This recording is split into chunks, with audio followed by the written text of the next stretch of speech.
Prosseguindo a história da Igreja 2, vamos agora à lição 2, o capítulo 1 do material didático, Constantino. A primeira lição foi uma introdução a esse período que vai ter início agora, que é o fim da perseguição de Diocleciano, e tem início o período da Igreja Católica e a perseguição católica, né?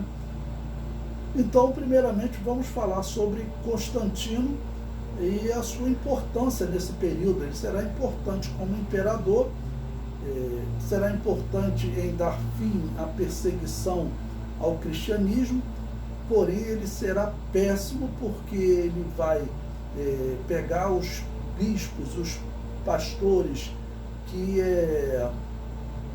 aceitaram cultuar os deuses para não morrer, que estavam vivendo normalmente no Império Romano, suas igrejas estavam funcionando. Ele vai pegar esses pastores e vai colocá-los no poder. Eles serão, inclusive, patrocinados financeiramente por Constantino, né? Os outros pastores que não aceitaram adorar o demônio, eles serão isolados e perseguidos, alguns exilados. O comentário diz: Flávio Valério Aurelino Constantino, que viveu de 272 a 337 depois de Cristo, será o homem que entrará para a história como aquele que encerrou a perseguição do Império Romano ao cristianismo. Apesar da perseguição ter se encerrado ou sido amenizada por Galério, porque nós veremos que Galério vai ser o primeiro na região que ele governa a publicar um edito de tolerância, ok? Mas ainda terão alguns perseguindo, e Constantino, principalmente quando ele se tornar imperador de todo o império, aí ele vai realmente acabar com toda a perseguição. Item número 1. A família de Constantino. O pai de Constantino foi um homem que tolerou os cristãos, tratando a igreja com respeito. Eusébio de Cesareia nos diz: mas, ao cabo de não muito longo intervalo, o imperador Constâncio, que em toda a sua vida havia tratado a seus súditos com a maior suavidade e benevolência, e a doutrina divina com a melhor amizade, terminou sua vida segundo a lei comum da natureza, deixando seu filho legítimo Constantino como imperador e Augusto em seu lugar. Bondoso e suave, mais que os outros imperadores, ele foi o primeiro dentre eles ao qual proclamaram Deus por considerá-lo digno de toda a honra que se deve a um imperador depois de sua morte. Ou seja, ele foi proclamado Deus pelos romanos, né? E também pela sua tolerância com os cristãos no caso, respeitavam. E os católicos praticamente vão fazer dele realmente Deus, né? Porque a história mostra que a Igreja Católica, ela nas suas procissões, que ela já tinha copiado do paganismo, ela já usava a imagem, não era só dos chamados santos mártires, não. Usava a imagem de Constantino, ou seja, essa igreja que ele organiza é uma igreja que ela já tinha imagem de escultura, ela já era idólatra. As outras igrejas que não aceitarem começarão a ter problema com Constantino imediatamente. O comentário prossegue. Constantino foi criado em um mundo de tolerância. Também o texto de Eusébio de Cesareia, ele nos diz: ele foi também o único dos nossos contemporâneos que durante todo o tempo de seu mandato portou-se de um modo digno do império. No demais, mostrou-se para todos o mais favorável e benfeitor, e não participou o mínimo da guerra contra nós. Antes até preservou livres de dano e de constrangimento os fiéis que eram seus súditos. Tampouco derrubou os edifícios das igrejas, nem admitiu novidade alguma contra nós, e teve o final de sua vida triplamente abençoado, pois foi o único que morreu querido e glorioso em seus próprios domínios imperiais, junto a um sucessor, seu legítimo filho, prudentíssimo e muito piedoso em tudo. Bom, Eusébio de Cesareia, ele vai ser assim um tremendo de um bajulador de Constantino.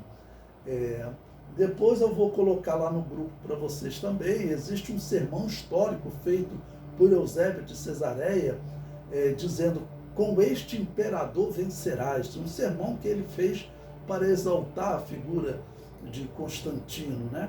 Dizendo: com este imperador Constantino vencerás. Então, infelizmente, ele, não sei se acreditou, mas talvez tenha acreditado que realmente Constantino seria bom para a igreja. A história mostrou que foi péssimo, ok? Mas como Eusébio de Cesareia, nós observamos que ele já estava desviado, ter participado do culto aos demônios, isso infelizmente marcou a vida de todos esses homens. Não tem como nós falarmos de salvação, de condenação, né? Mas a possibilidade desses homens terem se recuperado de fato desse problema é muito pequena, né? Porque nós vemos pelas doutrinas que ele continuou pregando. Eu falei para vocês, quando nós estudamos sobre Efraim, falei para vocês das heresias de Eusébio de Cesareia. Uma delas foi negar que Jesus Cristo vai voltar para reinar na terra. Isso é uma doutrina absurda. E eu disse para vocês, até hoje católicos e protestantes pregam isso. Infelizmente, essa doutrina ela está entrando na igreja evangélica. Se você pegar a revista de escola dominical da CPAD, né, hoje é dia 1/12, né, dia 1/12, ela tem uma herança de Eusébio de Cesareia e da Igreja Católica, né? Na lição 9 que foi estudada, nós sabemos, a Assembleia de Deus sempre defendeu o pré-tribulacionismo e sempre defendeu que Ezequiel, capítulo 38 e 39, a chamada Guerra de Gog e Magog, é a guerra do final da grande tribulação. Mas como a Igreja Católica não acredita nesses 7 anos de grande tribulação, né? Não acredita na doutrina que é chamada de dispensacionalismo, nem católico nem protestante, então a escatologia deles é muito confusa. E a revista de escola dominical já negou que a guerra de Gog e Magog é a mesma, a guerra de Gog e Magog de Ezequiel 38 e 39, é a mesma batalha do Armagedon. Isso aí provavelmente é herança do contato com os protestantes. Daqui a pouco, se isso não for brecado, daqui a pouco a Assembleia de Deus vai estar batizando o recém-nascido, que é uma heresia grave, que a Igreja Católica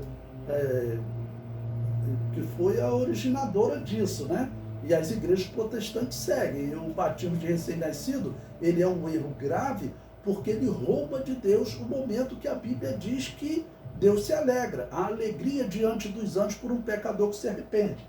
E quando que o pecador se arrepende? É quando ele decide se batizar, ele confessa os seus pecados, assume um compromisso com Jesus e ali ele faz uma confissão de fé, o que eu chamo de declaração de amor. Isso é roubado de Deus, porque a criança recém-nascida não faz essa declaração de amor, ok? Se não tomar cuidado, daqui a pouco a Assembleia de Deus vai estar batizando criança. Eu já ouvi falar de igreja evangélica aqui em Xerém batizando recém-nascido. Ok? O comentário prossegue. Constantino obedecia a ordem do imperador Diocleciano de obrigar todos os soldados a prestarem culto às divindades romanas. Obedecia também a ordem para executar os que não obedecessem adoração, os que não adorassem os deuses, né? Tá ok? Mas isso causava problemas para Constantino, pois acabava por perder soldados em um momento em que o império estava necessitando de soldados, pois o número de soldados mortos nas batalhas aumentava. Ele estava numa das piores regiões do mundo, na região bárbara.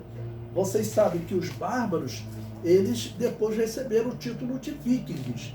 Mas os vikings, se vocês verem, por exemplo, a série que passa hoje, acho que no canal Fox, é uma série bem longa, mas que tem muito de história ali, eles invadem a Europa nos anos 800, ok? Mas esses vikings, eles viviam no extremo norte, mas toda a região da Inglaterra, toda a região da Alemanha, da França, toda aquela região eram bárbaros, eram vikings, ok? As divindades eram as mesmas, tudo a mesma coisa, ok?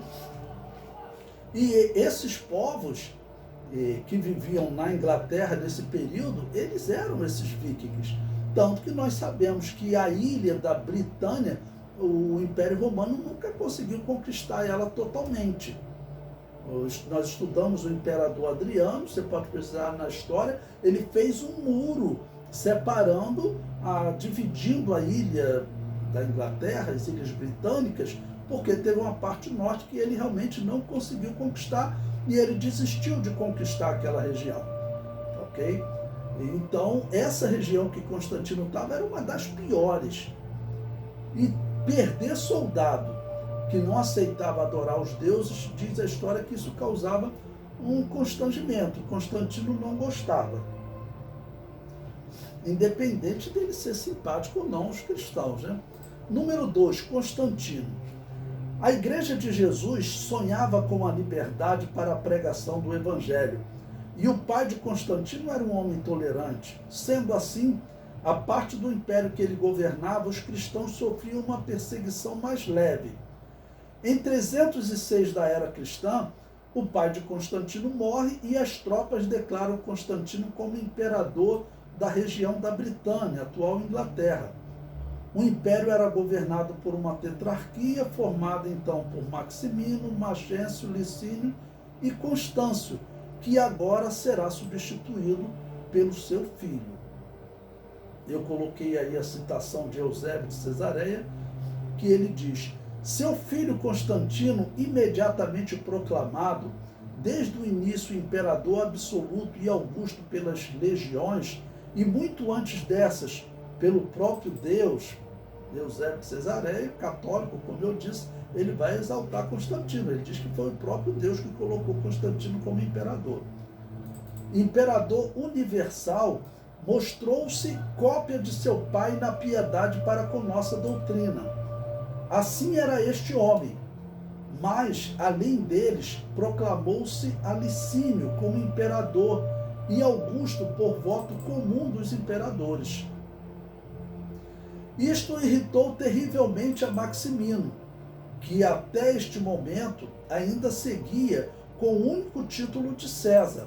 Em consequência, como era um grande tirano, arrebatou para si fraudulentamente a dignidade de Augusto e nisso converteu-se por si e ante si.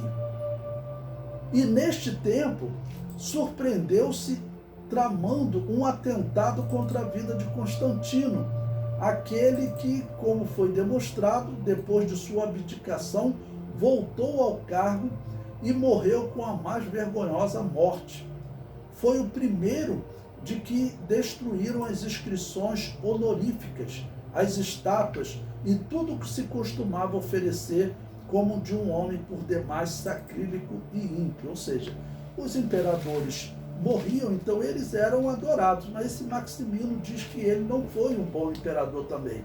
E como ele criou guerra com Constantino, depois o que eles vão fazer? Eles vão ordenar que destruam todas as imagens de Maximino. Então veja como estava dividido o império nesse momento. Eu coloquei para vocês um mapa onde vocês têm Constantino, que nesse período já dominava a Inglaterra, a região da França, a Alemanha, até a Espanha, essa parte mais à esquerda. Magêncio, que ficava com o norte da África e a Itália. Galério, que ficava na região onde será Constantinopla, onde estava a Grécia, né, Atenas. E Maximino, que ficava com toda a região da Turquia, Jerusalém, né, onde estava a Judéia, que nesse período já não se chamava mais Judéia, se chamava Palestina, né? Até o Egito, ok?